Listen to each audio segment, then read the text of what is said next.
We'll see how this works. This is recording. So hello everyone, my name is James Hatch and I am currently the AIE Japan chapter chairperson. Today I have with me Dr. Kevin House. Kevin works as the Director of Learning and Research at Dulwich College International. Kevin was the 2018 award winner for the Jeff Thompson Award in International Research. He is also a leader, a thinker, innovator, and philosopher in international education, and he's also a good friend.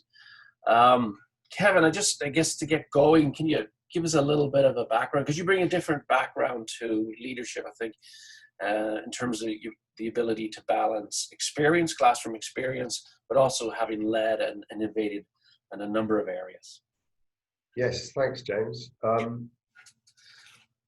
I've worked in education since probably early 30s. Before that, I did a range of other different jobs, roles, and I guess that in some shapes and some forms coloured who I am.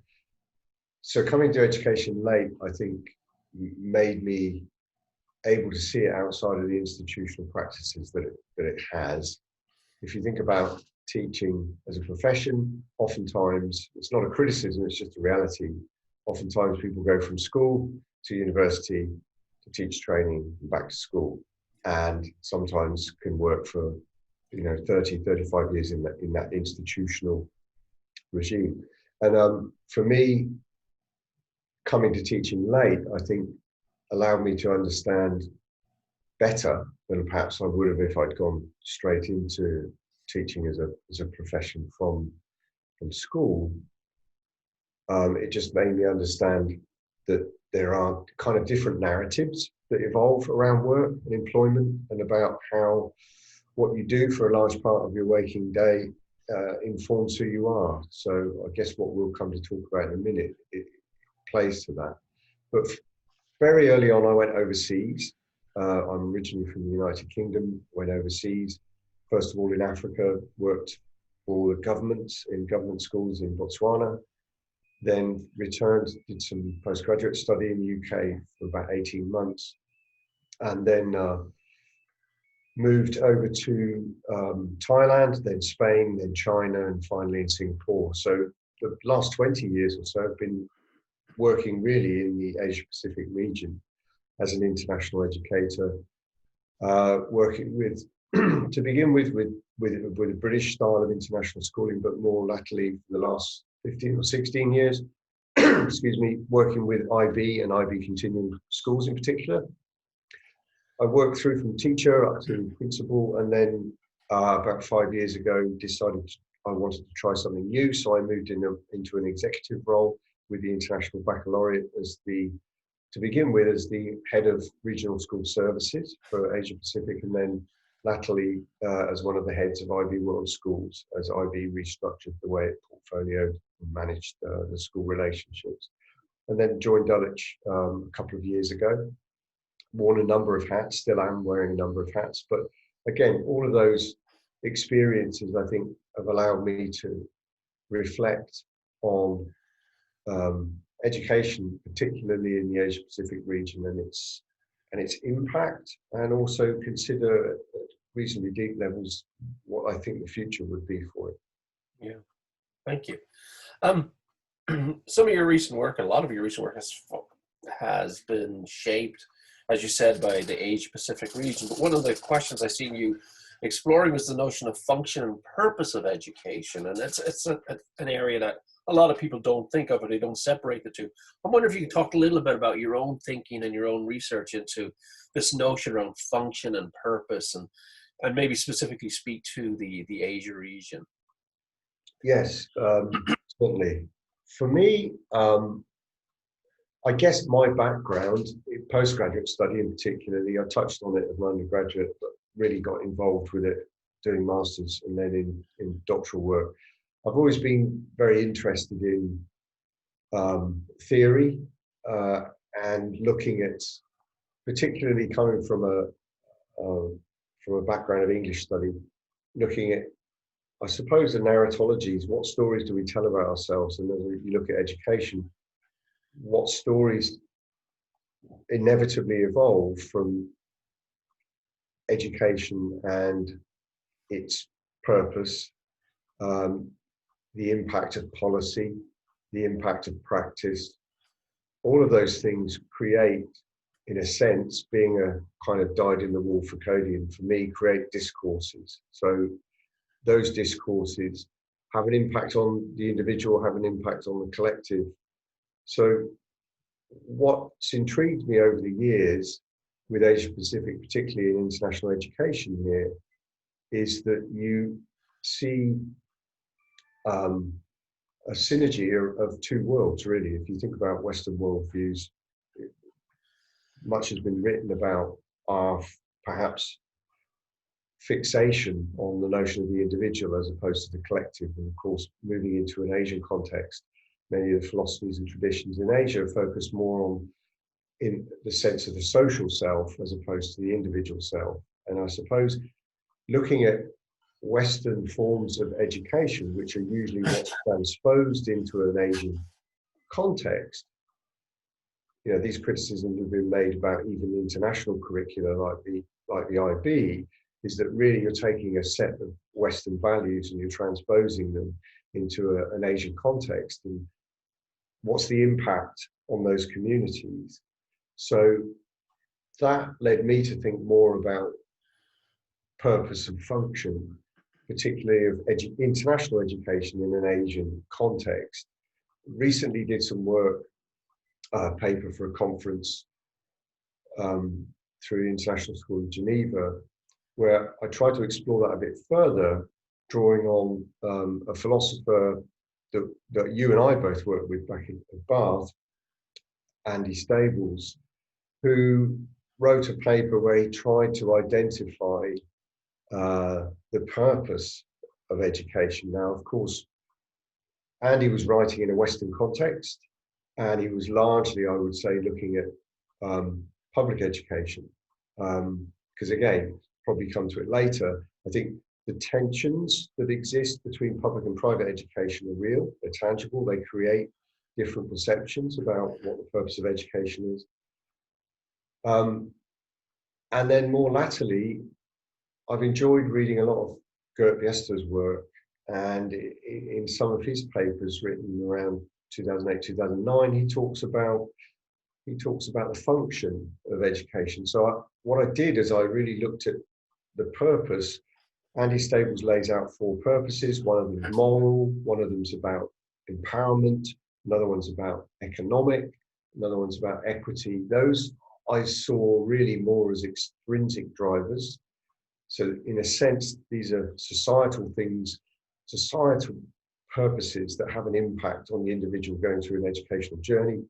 With Biester, I think it was more around functions. The 3 functions he talks about as qualifications. So education function as a mechanism for qualifying people to take on a particular role in society. Inevitably, that in itself is a loaded relationship.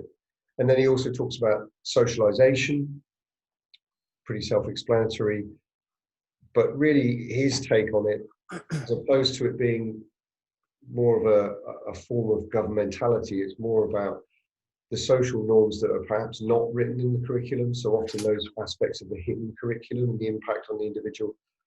And then finally, subjectification, which rather than it again being a discourse or a governmentality defining the individual, it's more how does the situation one finds oneself in help self-define through attention, through pushing back against perhaps certain norms. Again, probably more intrinsic than Stables' extrinsic drivers, but again, even once I read all of that, I was feeling maybe a lot of these are all focused on considering the impact of these things on the individual and what happens when you perhaps take those lenses to try and look at researching the impact of international education on Asian students. Are those lenses somewhat jaundiced before you even start to explore looking at the Asian student experience. And I guess my gut feel, not that I've done the hard yards in terms of trying to interrogate it with a specific case study, but my feeling is, having worked in Asia for the best part of a quarter of a century, is that those approaches are very much focused on the impact of different narratives in education on the individual. And really in Asia, you're looking at individual students that even in their early years of formation are very much influenced more by, in a sense, social definitions of the individual, and looking at the social as opposed to the individual. So I wondered whether really we need to be trying to rethink how we try and interrogate what's happening when we take a largely Western curriculum model and bring it into an Asian context, and what's the impact on the student. Yeah, and just to build on from it, because the tensions you're talking about, since COVID has hit, have become more acute, perhaps. One of the things, based on the current portfolio that Dulwich has, and maybe future developments that they're having, how are you, as an organization, or even as a leader within that organization, how are you navigating these tensions, or reflecting even these tensions when you're looking at setting up a purpose and a function for your schools, and of course for any of the people who are listening who lead schools in this particular region? I think first of all, being very careful about one of the predispositions we have in education is to create a lexicon of generalisms. So, you know, we'll talk about the learning community, in a sense, not really breaking that down into its components. There's a danger there. You know, my school, my community. We see it as a homogenized whole. Whereas the reality is, I suppose, what I've tried to think through is, well, what does it mean for the different stakeholders within that learning community? And to break it down into at least 4, if not more, components around students, around teachers, parents, and functional or support staff in those schools. One might put a 5th category in there in terms of leadership. If you think about that, and then drill down even deeper to look at the demographic of students in the international context, obviously, and their parents, they may come from different cultures, different backgrounds.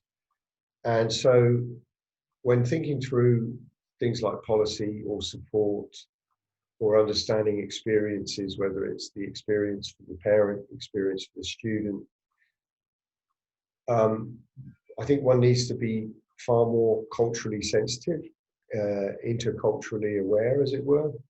I think there's a tendency to bring expatriate teachers into an international context without enough onboarding to help them understand very clearly some of the things that are necessary to function efficiently and successfully in an international context. So if you think about many international schools, particularly standalone ones rather than groups perhaps, that have more resources at their disposal, often the induction process, bringing a new teacher into that country, would be largely operational and largely built around understanding the scheduling, understanding where you can find the curriculum resources, maybe some basic language induction, but not necessarily very robust conversations around culture, and offering teachers a framework within which they could reflect on themselves and their own values, their own beliefs, and how those might align with or come into contradiction with the values and beliefs in a particular country. So I don't think we do enough in that onboarding space. We've started to do a bit more with our group, but it's early stages. Post-COVID, we also started to realize that, again, I would say we might be a bit too generic about it, but we've at least started to realize that we need to create a narrative for parents. So we've started parent academy, where we're actually trying to give parent learning, not heavy duty learning, pretty light touch, but it's just to help them navigate the kinds of tools their kids use and help them to understand at a basic level the science of learning and, you know, some of the principles we're using for online learning, so that they, if you like, their own view of teaching was like this when I was at school 20 or 30 years ago. Now it's online. I can't recognize it. Maybe it's not happening. And it creates obviously a bit of tension there between the school and its leadership and the parent community. So I suppose really it's that stakeholder piece I'm thinking about in terms of understanding the community better and not seeing it in generic terms. Yeah. And I mean that, and you know, that's something close to my heart too. The idea that the teachers don't come prepared. They don't come prepared, set for purpose. There is a need, and let me back it up. I think there has been a practice in the past, bring them in, give them a curriculum, and then they deliver it. But I think the expectations, particularly in Asia, as the international school lens has expanded, is that the teachers do need a different skill set. It's not just about delivering X curriculum in an international setting now. It's about bringing those, you know, the demographics completely changed in the last decade or so, but bringing the teachers and helping the teachers upskill, not just assuming it's going to happen on their own.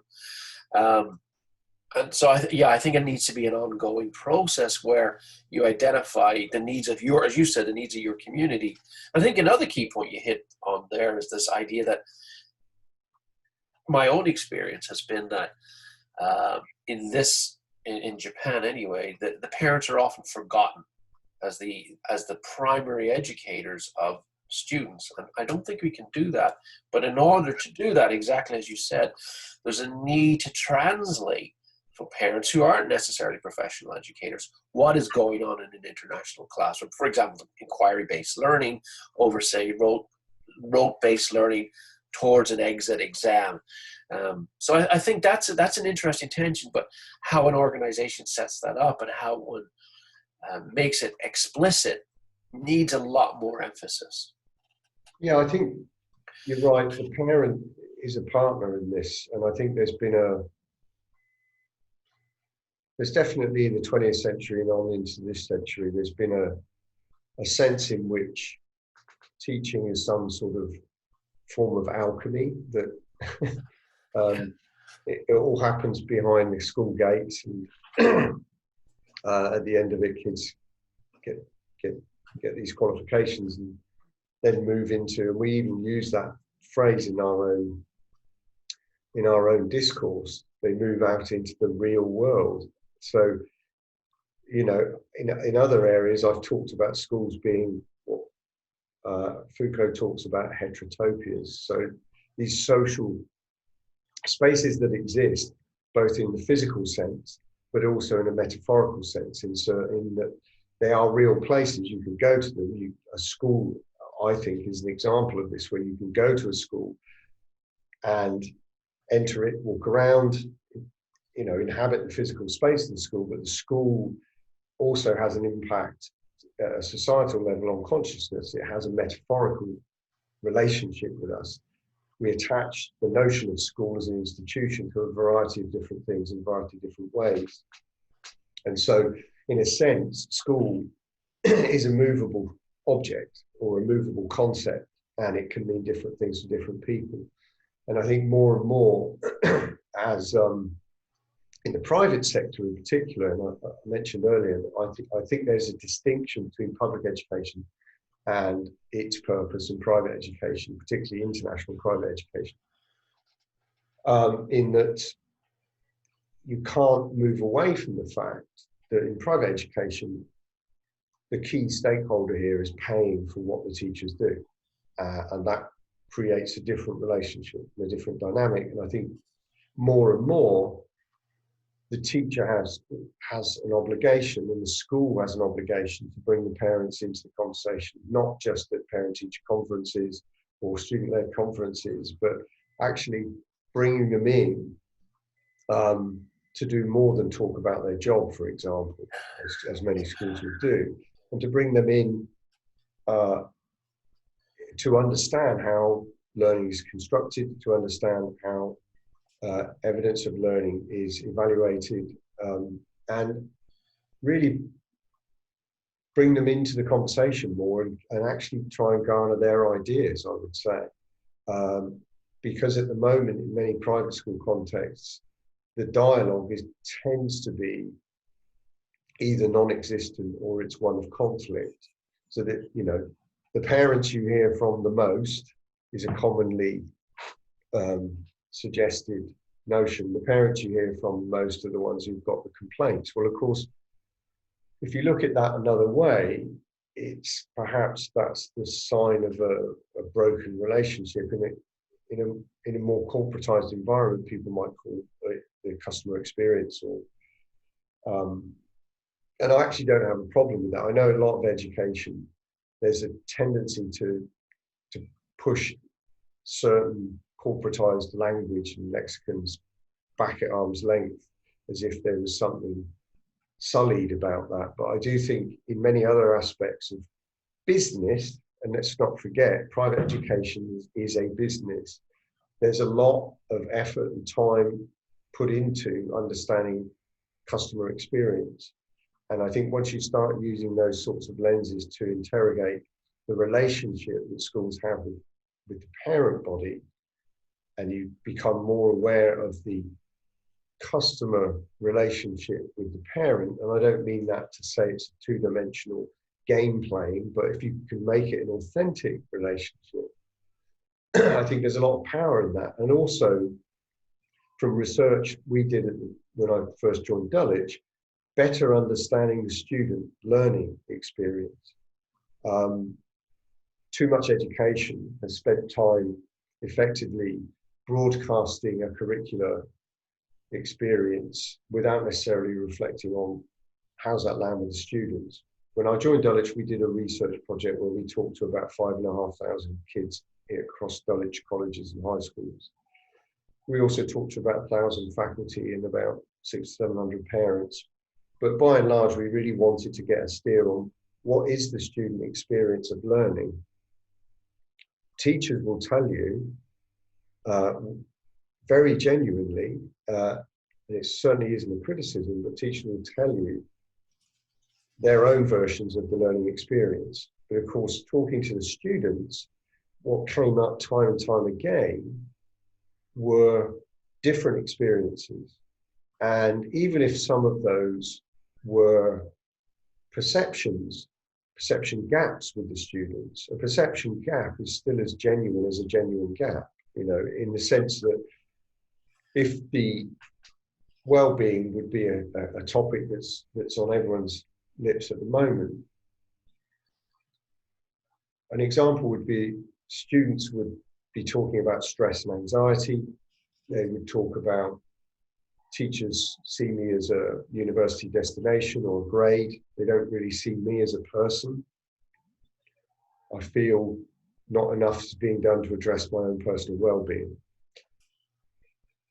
That might come out of some student focus groups. We would then also discuss that with faculty.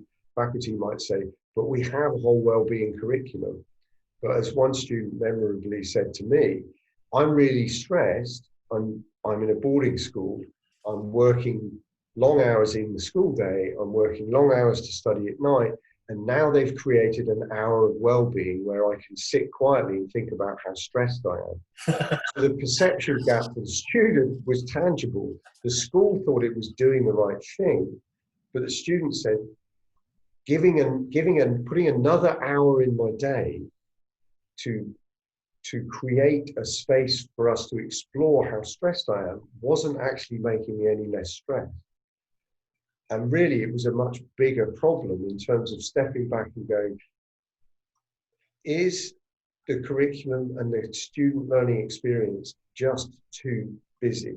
And I don't think there's enough time and effort being given to thinking about that in private education.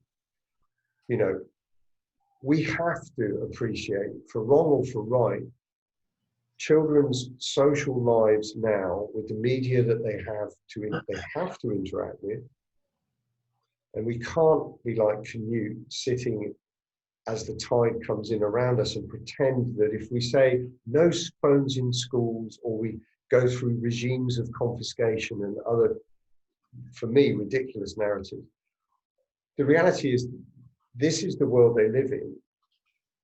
That world is much, much busier than it was when you and I were kicking around on street corners and riding bikes for most of our time and talking about how bored we were.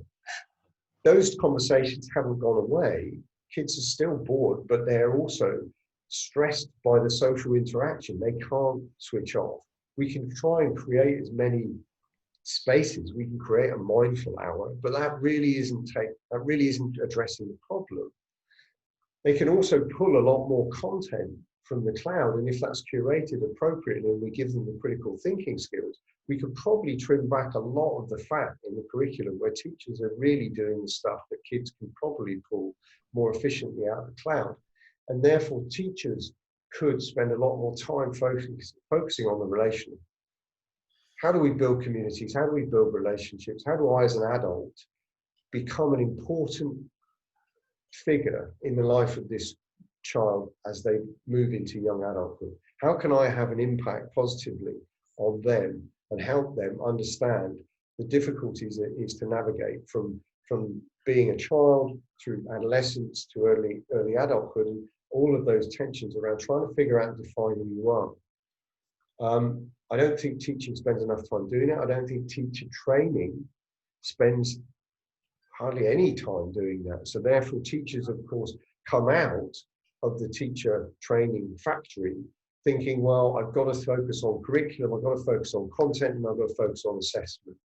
Whereas reality, what we need more and more now is for teachers to move into that, I would say, mentoring, advising, life coaching space. And that needs to be part of their toolkit from the get-go, because kids actually do want teachers to see them as an individual, not just as a grade or a university destination. Yeah. I'd like to sort of circle back, because this notion of teacher training, it's interesting. I'm reading a book on Montessori right now. Some of the points you've just raised, she was raising in the 1920s, this idea of being not an advisor, but a supporter of personal growth for a child. But you mentioned Stables and Biesta, who are Western theorists, and whatever that actually means, I'm never quite sure what that term actually means. But your recent paper, and you're sort of hinting at it again, is Western theorists such as those two often miss the mark when we start looking at Asia. Can you speak a little bit to that point? Again, the point you raised in your paper, that they miss slightly the Asian mark when they try to address issues of the form and the function and the purpose of education. Yeah, I suppose it comes back to that idea I mentioned earlier, that education thrives on generalisms. I would say academia thrives on generalisms as well. And that's part of the institutional tension that exists in the structure of universities. If you think about it, I mean, there's a lot of pressure on those that work within research fields in universities to publish. Obviously, the more hits your publications get, the better. So there's a tendency to do small-scale studies or even larger scale studies in a cultural context and make generalisms, global generalisms about that. It's an inevitability. It's not to criticize individual researchers, but I would criticize the way in which the academies are set up, in that there seems to be very little meaningful collaboration at a research level. Maybe things like AIE can start to address that. But what happens then is that you get some of the wealthier nations generating educational research or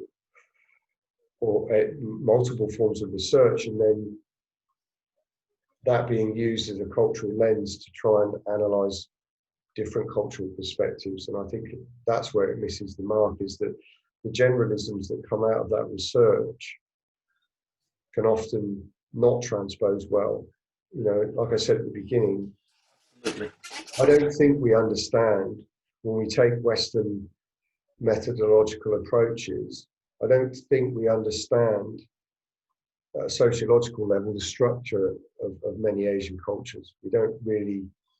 We try to bring the same lenses that we would use in a Western context and bring them to an Eastern context. And I think the fabric, you know, a very layman's impression that I have, having not done much research or reading in the area, but just having lived in Asia for 25 years, just that awareness that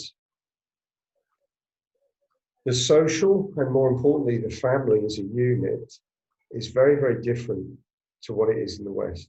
I think, you know, looking at Taoism and going back through ancestor worship, that creates a very different narrative, the way societies evolve. And more importantly for us as Westerners, how an individual within Asian culture evolves and how an individual sees themselves. You know, I know it's a bit of a cliche, but we do tend to suggest that in Asian cultures, the self serves a subservient level to the group, and that's a powerful thing, and it's very, very different. You know, in a sense, a very simple way I've often thought about it. Maybe I'm wrong, but it resonates for me. In the West, we tend to over-egg the notion of individual rights. And we don't say enough about social responsibility. I think the current crisis is making that explicitly clear. Yeah. Whereas in the East, there's far more given to social responsibility and far less to the individual rights. And so for me, trying to take certain Western lenses where the individual stands large and the formation of the individual stands large in the theoretical methodology, or the impact of the social on the individual is a large part of the narrative, is different, I think, from what's needed in Asian contexts, where you perhaps need to look at really the minutiae of what forms the social consciousness, and then maybe consider what's the impact of that on the formation of individualities and individual selves, because I actually think they're constructed very differently. Yeah. Well, I think again, you know, we both lived in Asia for a long time. I think one of the things I find really interesting is this assumption that Asian culture, actually, is defined by nationhood. I'm thinking of Japan and the concept of time. You know, the concept of time, if in Tokyo, is completely different than the concept of time in Okinawa and Kyushu, where I lived. Tokyo's, in fact, I would say the notion of time in Tokyo is a lot more aligned with what I see in Dublin and Singapore and London. But once I get down to Kyushu, no, I could see time slows down, for lack of a better word, and the concept of what we have to do around time is quite interesting. So I guess I'm aware of the time. So wrapping up, Kevin, where would you see, looking into your theorist lens and also your philosophical lens, where would you see international schools growing, developing? I think growth is probably a better word, and I don't mean that in an aggressive sense, but growing in terms of maturing into the cultures in Asia. Where would you see the function and the purpose of international schools in Asia developing, or in need of introspection and growth?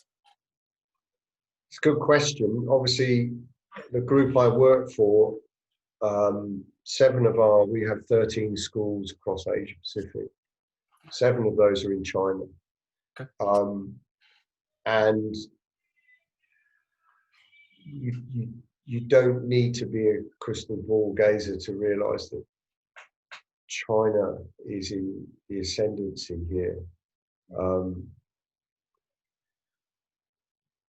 And I do think an interesting move, the first Chinese curriculum international school opened in the Gulf very recently, offering Chinese national curriculum. And I know when I mentioned that fact to a few people, some people are aghast and saying, why would anyone want to go to to a Chinese international school?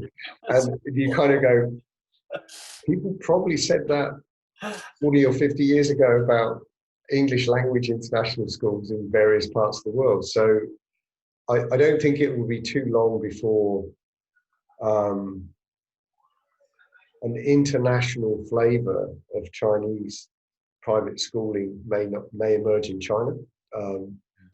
We have, we in our school group, we have three specific types of school. We have the colleges, we have the high schools, we have Dehong International. The high schools and Dehong International serve the local Chinese market.